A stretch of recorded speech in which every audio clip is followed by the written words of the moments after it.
then you will be more rewarded. So I think there's a lot of roam focus nowadays. That's why you banned out this Hellcurt. Now, I wonder if Team Vamos are still picking up Jushin, as it is an interesting take. Oh, Grok. Even though Grok was affected too by this patch a bit. Yeah, that's right. It was nerfed. Basically, all of the I really don't count as a nerf, right? So you can easily say that it's a nerf because you don't gain CC immunity anymore from all of your spells, right? But your spells cannot be interrupted. Like your tectonic charge cannot be interrupted. Your passive cannot be interrupted, which I feel is like a big quality of life upgrade for the Grok, because that means that you're not afraid of your ultimate being cancelled. And I think that's that to me is a buff, actually. Yeah, it's so he just doesn't get the immunity when he's casting the skills. Yeah, the slight immunity, right? So, yeah, but he still gets it when he does the tech charge. Wait, this is Sora. No, but right? I think they're not allowed to play it. Maybe they can click it.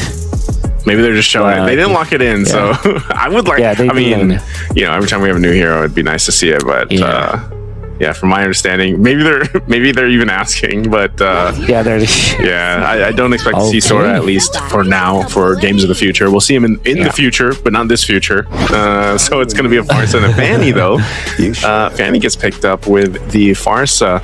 Over on the other side, it looks like Aurora Gaming is just going for the control. Nothing too crazy. We've seen Demon Knight play the Fredrin many times. They've also got UA on a signature pick himself, so to set up, around those objective takes. We are seeing how increasingly valuable some of those first turtle fights still are within the game in the current meta. And then you've got the CC over here too, and you see the little bit of change they did with Vengeance as well in this patch. They did a little bit about that, and I guess they just technically they call it a nerf too, but it's the damage taken to the attacker, right? So I think they reduced it by like 10% or so. Yep, by 10%. Yeah, from 40 to 30, something like that, or 45 to 30, somewhere along those lines, which I think is more of a balance than it is a nerf. So it is still pretty good. I don't know why they actually had to change it. It didn't feel like it was overpowered, since you can really just play around it. But generally, that affects CC, which is picked by Aurora right now. And interestingly, there is a ban of the X-Borg and Hilda on the other side. Now, what I'm curious about is that will teams now go back to picking up the marksman gold laners, because there was a change for the gold cards. Now we get 40% extra gold from it, which is interesting because that will make it so that gold laners will get to their timing faster. Now, on the one hand, you would think that, marksmen would really benefit from this. On the other, you would say, maybe the fighters also benefit from this, because that means that they will get to their item timings faster, which means that they can rotate faster as well, which kind of means that, surely extra gold will benefit marksmen. Yeah. But fighters are also going to be very happy from the gold lane perspective if they played from that lane and be active afterwards. So they get the extra gold anyway, So it's a weird thing right now, because even for myself, it's like the gold lane obviously has changed. It's seen, I think, maybe some of the biggest changes over in this last part of the year, especially with the patches and everything. And I don't know, it's like, is it nice to not see all these like marksmen right now, or does it feel like you're missing that, that part of the team composition where it's like, okay, you have your traditional marksmen that are there, even though the patch also technically nerfed the marksmen we're used to seeing, which is just mainly Granger and Harith, right, to an extent. But I don't know if those changes that happened with this patch that just came out is enough to bring back that staple marksman lane. You know what I mean? I think you are right in saying that, even if it's fighters and they go for it, they'll still enjoy that extra gold from the siege minion, and I don't know, maybe we see some teams kind of test that out here in the days to come. It's been a while even since we've seen like a Moskov pop up in the lane. Aurora is a team that likes the Moskov, and there it is. You already have the ingredients that you need for the Moskov. You have your peel, you have the Fredrin for the tank. Okay, this is really good. Lilia has quietly, there was a buff on Lilia, and I think that this is quietly the best buff that you'll see in the patch, because what they upgraded from Lilia is not only the damage and like the mana cost or anything, it's the distance actually. Yeah, I can't believe when it. she can. Yeah, I also cannot believe it. I felt like she already had good range. Exactly. There's no need to buff the Lilia in that department, honestly. But this is so good because Fredrin hates playing against this hero. Eve also kind of does not like playing against a hero, but they will not go for it because they already have the Farsa. They'll go back to the Granger, which I feel is also a hero that was nerfed so badly. But the idea is you have a strong lane in the gold lane up against the Moskov, and the Fanny will be the centerpiece of the Vamos lineup. Now, for Aurora, there is a buff for the important healers that we have right now, which is Estes, Angela, and Rafaela, but they will go standard. Not gonna change anything. So safe to say, for everyone out there, the patch did not affect both of these teams.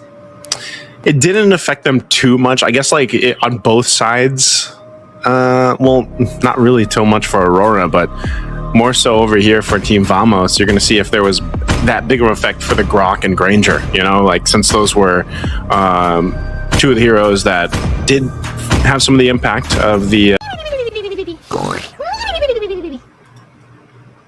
Okay. Let's go ahead and jump into the game. This is going to be game number 1. Team Vamos versus Aurora Gaming Philippines jumping in this. Wolf, who's got the stronger lineup here?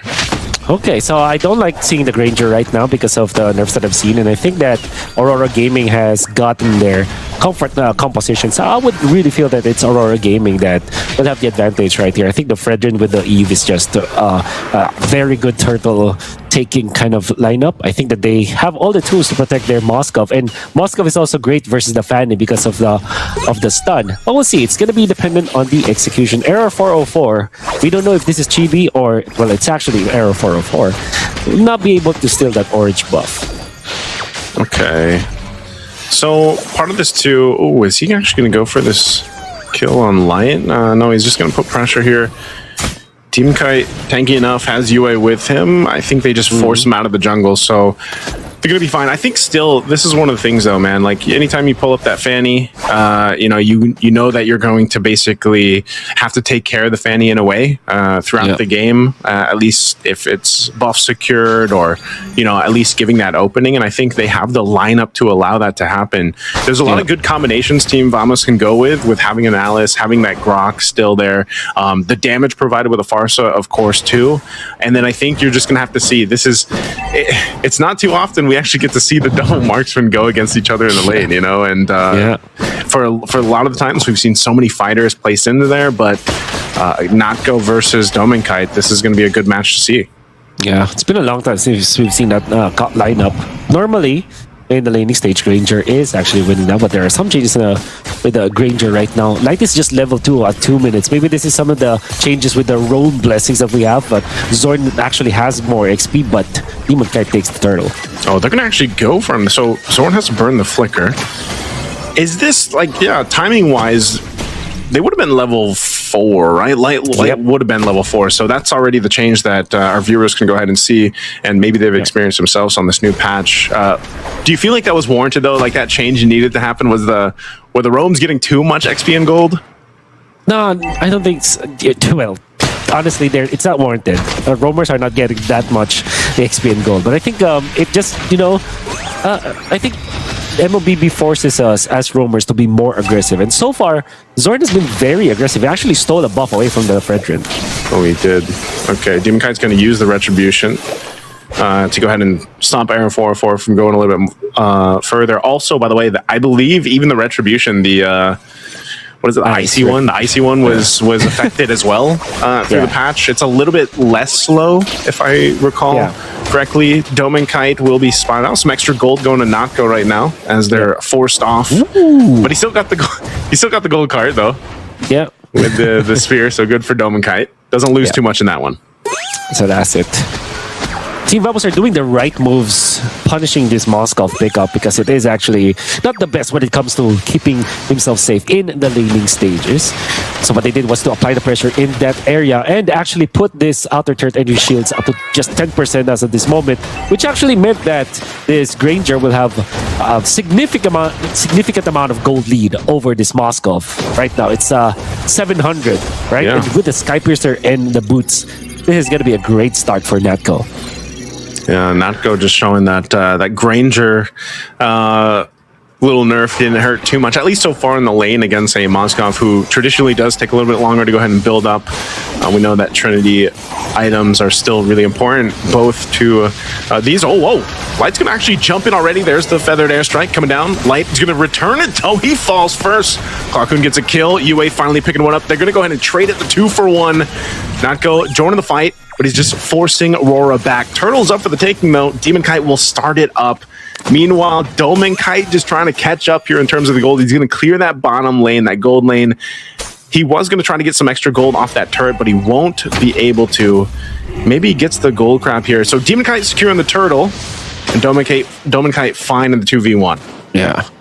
Double lane coming out from Natco. Demon Kite slowly catching up, has the Roshan Scythe right now. And during that purple buff invade coming out from Aurora Gaming, Light actually landed a massive ultimate. But most importantly, Demon Kite timing his taunt against Error 404 that actually led to the death on that Fanny. And Aurora Gaming have one significant amount of momentum right now. Yeah, they're going to break out again. Error 404 going down in his side of the jungle. Demon Kite too, as Natco picks up a kill. Zorn's quite low. UA is going to go ahead and zone them out, but the buff will still be there. So it's just junglers. Junglers' bodies in the jungle falling. That's very unfortunate for Aurora Gaming. They might have taken down Error 404, which is massive already, but they gave a kill to Natco, and that's a Skypiercer Granger. A kill onto the Granger right now would be good, but I think that he dodged some of that. No, Doman Kite cleans up the kill. Oh, good pickup there. They needed that because Doman Kite's still playing catch up here. So now that he gets that kill and he slows down at the scaling from Natco with that kill, also burning the flicker. So unfortunate for him not to stay alive in that. This gives Doman Kite time to catch up. And again, Moskov is a little bit different, right? You kind of just want to go ahead, farm up until you've got at least the 2-3 items, more so the 3 items that you need. So he's just kind of playing this kind of control right now. And the rest of the team of Aurora is the ones that actually have to make things happen. And Light's been doing that. I mean, he's pretty proactive. You don't see Badang pop up too much anymore. Still quite annoying, especially with that. Whoa, Edward. Ooh. Edward falls. Edward falls. Oh. And the Fanny was so oddly far away. I think that there was a they're gonna go for you coming out from Zorn. Oh, tech charge. There's Light. Natco's going to want to fall under the turret. And now they're going to look for more. Siska trying to get away. Throne of Ruin going to be used too. Gets 3, but I don't think you can run away from this. Light still working for it, but Arrow 404 is back. He's going to be able to go in the mid lane. Oh, Doman Kite was caught in the mid. Goes down. Arrow 404 gets some revenge. Team Vamos is fighting it toe-to-toe with Aurora Gaming. Oh, man. Extra moves coming out from Aurora Gaming, punishing themselves in that clash in the mid lane. Doman Kite actually lost his life after some of the extra movements coming up for Aurora Gaming, but they did take out Natco once again, so that's back to her. And the Skypiercer is gonna hurt this Granger even more. And the fact that Doman Kite got into a kill before that happened made him catch up a little bit. Might be almost caught up when it comes to the gold, but now Aurora Gaming are gonna take this turtle very easily. To the fact that they also took out some of the members of Team Vamos. It's gonna be Error 404 trying to go for the Moscow, but there's somebody guarding him in there. That's a Badang, which is one of the natural answers to the Fanny. And Aurora Gaming, I believe that they have all the tools that they need against this Fanny. Oh, caught here again with a tech charge. Edward goes down for the second time. A lot thrown at him, though. That was pretty much a feathered airstrike, a tech charge, all thrown at him. I think even Throne of Ruin was used there. Yeah. However, I think that's very unlikely, very un-Edward-like movements coming up from Edward. We see this as one of the most consistent players in the league overall, internationally, and he dies rarely. And when he dies, normally there will always be a trade for his team, but I think that's 2 unanswered deaths for Mr. Edward right now as the CC And I'm sure that it's not because of the recent nerfs on the Vengeance. I'm sure that it was just because of his positioning as Aurora Gaming is punished once again. But here's the thing. Aurora Gaming capitalized from the group up from Team Vamos and actually pushed top lane. Yeah, there's not. I feel like there's not. No matter what hero you are or what player you are, man, there's not too much you can do with like 3 ultimates thrown at you. You know, especially with an attack charge. Now Zorn gonna face it. A little bit of a backup though. It's Dominkite that goes down. Clockhoon is just doing so much damage with this Farsa, man. It's the burst is insane still, and I mean, even a Farsa is one of those heroes that has been a mainstay throughout the meta. But every single time the Farsa is picked up, you're reminded just how much burst damage she has. Yeah, that right push in the mid lane is one of the death zones for Aurora Gaming. How many bodies have dropped in that specific area where the Moskov is laying down right now? Edward just died in that spot, and now it's going to be Dominkite. I think it's high time for Aurora Gaming to either avoid that area or secure that area. Because it seems like Team Vamos are just flourishing in this part of the map. Yeah, they want this tier 1 in the mid, man. They've been working for it. They're set up around it. The Lord is up now. What I'd like to see if Team Vamos can actually go ahead and objectively fight around this Lord pit, because for the previous Turtles, it's mostly been Aurora Gaming Philippines that have had that control and really set things up for them. Again, this lineup allows them to do that. But that's one of the things, Team Vamos, they've just got to go ahead and manage the Moskov push. You can see Arrow 404 waiting up there patiently. I'm not sure if he's actually going to try to make a play up here, but things are getting in position for the Lord take. I think Arrow 404 has to make a decision too if he's going to actually stay up here and make his way down there, because if he waits too long, Aurora Gaming will actually go ahead and start this up. And it's this fight for the control around that Lord. Wow. This mid control from Team Vamos is prompting a lot of movements coming out from Aurora Gaming. I wonder if we can see some of the stacks for the Granger right now for the Sky Piercer, because I believe that it's quite low because he died twice afterwards, but he then regained 1. So 3 items available now for the Granger, 3 items as well from the Moskov. You talked about this, nice, about the 3 items. I call it the, I hope you're ready for this. I call it TIPS, T-I-P-S. Tips? It's free item power spike. 3 items, dude, I like that. The tips. His tips. Yes, right now, he's got the tips. They're going to fight for this Lord. Oh, a tech charge.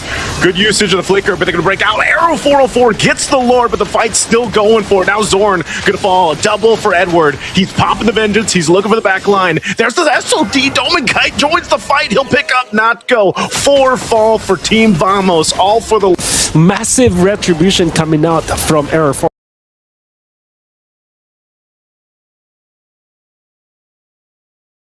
Or stealing that Lord away from Aurora Gaming, but the post-objective team fight, Aurora Gaming are so good at that. The way that they used US Ultimate, the way they used Edward, this time nailing that curtain call, and then the Dominkite, the proper uses of the dash, proper target acquisition as well. They have taken out Team Vamos almost unscathed. It kind of felt like they didn't lose as much HP because of how clean they were. Team Vamos were so focused on taking that Lord, was stealing away that Lord, that they did not set up their box properly. Natko was under a lot of duress. Zorn's ultimate wasn't properly utilized, and Clockwind wasn't there to deal enough damage against the important members of Aurora Gaming PH. Oh, look massive post Lord to team fight. Oh, he finds Notgo. SOD lands. Dominkite goes for the kill. Notgo falls. Good information from Light. Dominkite's still going to be up for now. Gets the space and will pick up another, but it goes to Edward. 2 fault for Team Vamos. Light does this so many times. He waits patiently in that bush. Again, this is the map. This is the deadly grass. And it's deadly with Light there. Conceal's going to be used. Going to put pressure here in the mid lane. Wall thrown up. They're going to have the space turret fall down in the mid lane. UA dropping down the RWM. And they'll clear out this wave and most likely just back off, taken down at the tier 2 here on that bottom side. Again, it was so quick how fast this kind of just turned in favor of Aurora Gaming after that last fight and then another one. So Team Vamos in a position to go ahead and just try to make what they can off these lanes, push with what they can with Arrow 404, and luckily he's able to get out of there. Another death on Natko just a minute ago. At this point, you kind of want to sell your Sky Piercer, right? Because it's almost a negative net worth kind of thing. Because I believe that exists for marksman that dies constantly. When he was up with 1 stack, he died twice afterwards. Gets another stack for sure to kind of recover, but then he dies twice again afterwards. Now he's picking up the BOD, so definitely it's gonna hurt. But the Sky Piercer stacks, it's gonna hurt him right now. And Aurora Gaming are leading by a significant amount of gold, and they even have pushed the mid lane turret, which was crazy to think that they didn't even get the Lord, but they got they won the important team fights, which allowed them to take that inhibitor in the mid lane. Look at the pressure they're going to put here on the purple buff right now. Meanwhile, top Light's making his way with the conceal. He's able to find Clockhoon! And Clockhoon's gone. That's a massive amount of damage out of Team Vamos. Another falls. Dominkite on the hunt. They'll pick up more. Now Natko's going to be next. He does kill Dominkite, though, but eventually Sizka dies and Natko left alone versus 4. He's got a massive wave coming in, and Aurora Gaming knows that they can go ahead and deal with Natko. Midwave pushing in. They see game 1 in sight. They're going to jump forward, forcing Natko off, and there's nothing that a Granger can do as he Rhapsodies to Edward's Vengeance, and game 1 will go over to Aurora Gaming.